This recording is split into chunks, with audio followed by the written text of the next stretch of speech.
Welcome back to our Introduction to Biblical Poetry, which we are basing on Leland Ryken's book, Sweeter Than Honey, Richer Than Gold. So far we've looked at what is poetry. We also, under that heading, looked at why do we find it intimidating. And then we looked at the primacy of image, namely the idea that poets think and speak in images. So to read poetry, we must master interpreting their imagery. Their two dominant kinds of imagery are metaphors and similes.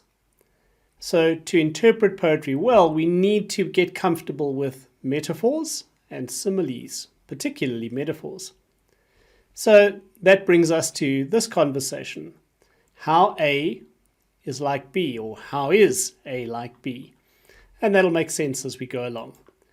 So we're talking about metaphors and similes. What are they? What are metaphors and what are similes? Well, a metaphor is an implicit assertion of correspondence. An implicit assertion of correspondence. What do we mean by an implicit assertion? The person who uses a metaphor doesn't tell you, he doesn't signal, I am comparing two things. There isn't a word that signals the comparison. The person just says, you are the salt of the earth. Of course, there's a comparison. You are being compared to salt. But nothing tells you that it's a comparison. The comparison is implicit. It's being asserted. So there's an implicit correspondence between the two items. By contrast, a simile is an explicit assertion of correspondence.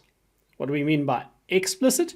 We mean that there's a signal that it's a comparison, and that signal is the word like or the word as. So if we were to say, you are like the salt of the earth, that's not what Jesus said. But if he had said, you are like the salt of the earth, that would be a simile. Of course, they're both comparing two things. So they're just two different ways of doing something that is inherently similar. They share what we could call the principle of correspondence. In both cases, they're saying, this thing that I'm talking about, you are in some ways like this image, salt. So there's a comparison, a correspondence. You're in some ways similar. There are comparisons or similarities between the two. Let's look at 7 points that are crucial to bear in mind when it comes to interpreting metaphors and similes. Number 1, the principle of correspondence. This is the central idea of a metaphor or a simile. It's saying this thing, which I'm talking about, corresponds to this thing, this image, which represents it. The Lord is my shepherd. So I'm talking about the Lord, and he is in some respect similar. He corresponds to a shepherd. And both figures of speech rely on this principle of correspondence.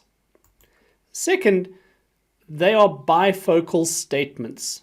What do we mean by that big word? Bifocal means you've got two levels of, you're keeping your eye at two different levels, focusing at two different levels. Metaphors and similes cause us to have a bifocal outlook. On the one hand, we must have one eye on the thing we're actually talking about. So the Lord is my shepherd. We're actually talking about the Lord. So one of our eyes must be focused on the thing we're talking about. The other must be focused on the image we are using to talk about it, a shepherd. So we've got to hold both of these in tension. You are the salt of the earth. I'm talking about you, so one eye is on you, the human beings, the believers, followers of Christ, and the other eye's got to be on salt. Qualities of salt, properties of salt, and then we're trying to figure out how these correspond. This is at the heart of interpreting these figures. One of the dilemmas we face is how do we refer to these two parts? And different authors use different terminology to refer to them. Ryken has a simple way of doing it. He suggests that level A is the image and level B is the subject that the image is pointing to. So the Lord is my shepherd. The image is shepherd, so that's level A. And the subject is the Lord, that's level B. Or you are the light of the world.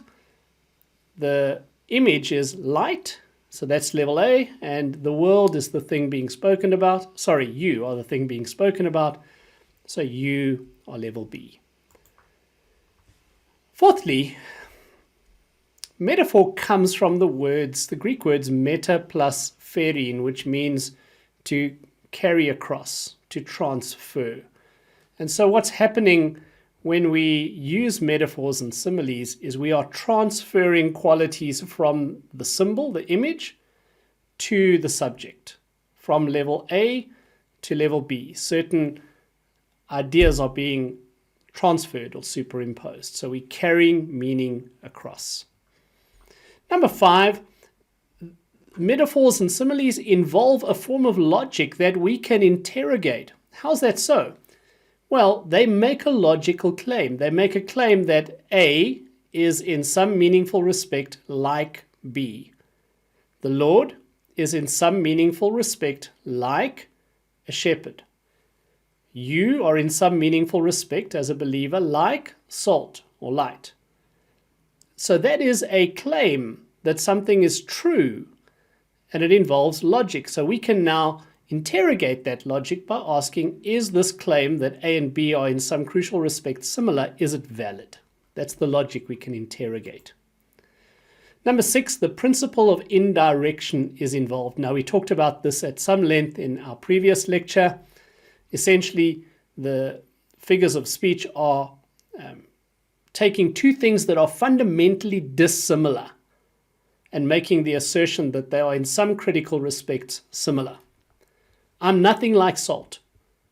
Maybe Lot's wife was a bit like salt, but I'm not salt at all. I'm actually fundamentally different to salt. So are you. But when Jesus says, you are the salt of the earth, he's saying, yeah, you are not salt. You're fundamentally different, but you're in some crucial respects similar. You have some of the properties that salt has. Similarly, the Lord is literally not our shepherd, but in some crucial respects, he treats us as a good shepherd would. And then perhaps the most important thing, number 7, this I think may be the key way in which these images differ from more direct kinds of speech, is that they invite the reader or the listener to participate in discovering meaning. So you become part of the discovery process. They shift some of the responsibility for discovering meaning to the reader, much more than does direct or literal speech. An example of that. Let's take the Lord is my shepherd. And let's say instead of saying the Lord is my shepherd, we made a literal statement, the Lord protects me, or the Lord provides for me, something like that. The statement, the Lord protects me, is quite direct and quite literal, and it doesn't really invite us to figure out what are the breadths and the contours of its meaning. But contrast the Lord is my shepherd. When we think, oh, what does a shepherd do? A shepherd does lots of things, right? Protects the sheep, leads the sheep, heals them when they're in need. So there's multiple things, and we are invited to think about all the ways in which the Lord may be similar to a shepherd. So we are more actively discovering the full range of meaning that the metaphor or simile implies. So that's more or less it for metaphors and similes. The key question is, how is A, the level of the image, like B, the subject that we're talking about? And they are the building blocks of poetry, friends. They are comparisons between a subject and an image, and they invite us to explore how the subject is like the image. Hope that's helpful.